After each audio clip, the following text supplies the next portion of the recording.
President Abdel Fattah el-Sisi stressed on Thursday Egypt's full support to Libyan new government in all domains and at bilateral, regional and international arenas.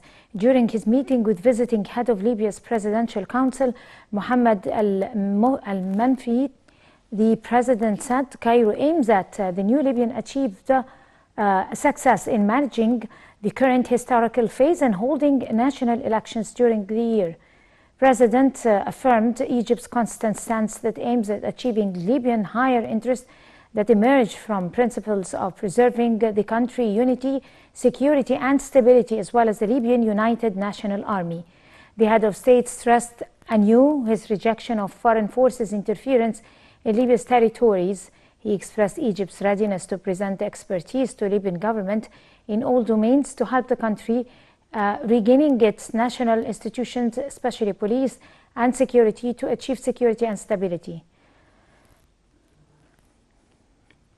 On his official social media account, the president tweeted that he honored to receive the head of the Libyan Presidential Council within the framework of Egypt's keenness to broaden consultations with the Council in various political, economic and developmental fields.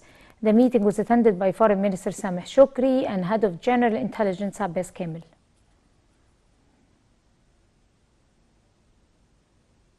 President Abdel Fattah el-Sisi instructed to apply mechanic and electronic upgrade systems for governmental service benefiting of efforts exerted to develop villages and rural areas within the framework of the Decent Life initiative, especially in vital sectors such as medical services and hospitals across the country. During his meeting with Prime Minister Mustafa Madbouli, the Minister of Planning and Economic Development, Hel al-Said, said the president also directed to expand efforts to make canals efficient.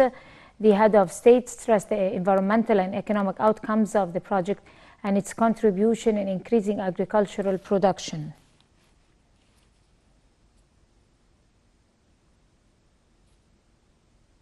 Nile TV's Omnia Al-Hamzawi has conducted an interview with Burundian President Evariste Narzenshama on the sidelines of his visit to Egypt. In the interview, the Burundian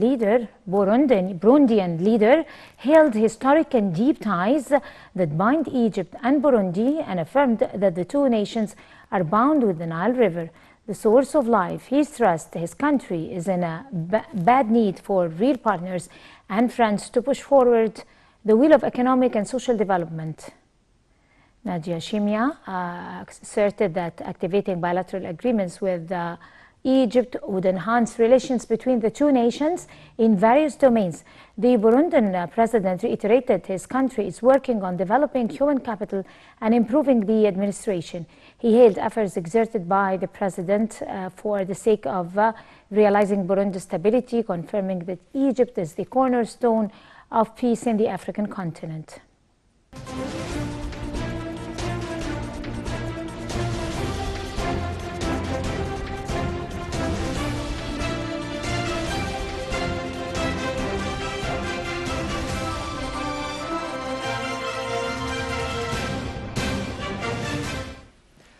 Egypt's stock market indices continued the gains, being bolstered by purchasing operations by the Arab and the foreign investors.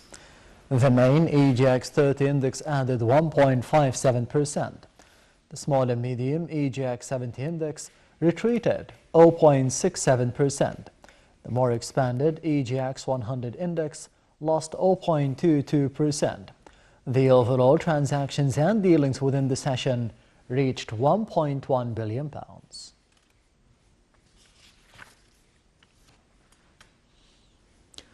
Minister of International Cooperation Rania Al-Mashat praised the cooperation between the International Finance Corporation, the IFC, and the Egyptian FinTech Association in the framework of strengthening the multilateral and the bilateral relations between development partners and the Egyptian fintech sector stakeholders.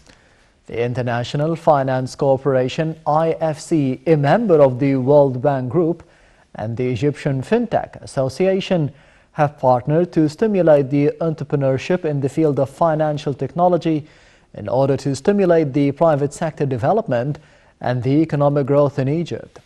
In a statement issued by the ministry, Al-Mashad said that the Egyptian government is set to digitize the economic ecosystem, pushing towards sustainable recovery. She noted that the ministry is focusing on engaging the private sector through multilateral and bilateral relationships in hopes to achieve a resilient, innovative and inclusive reform strategy. There are more than 34 projects within the Ministry of International Cooperation's current portfolio worth $1 billion to enhance innovation and entrepreneurship.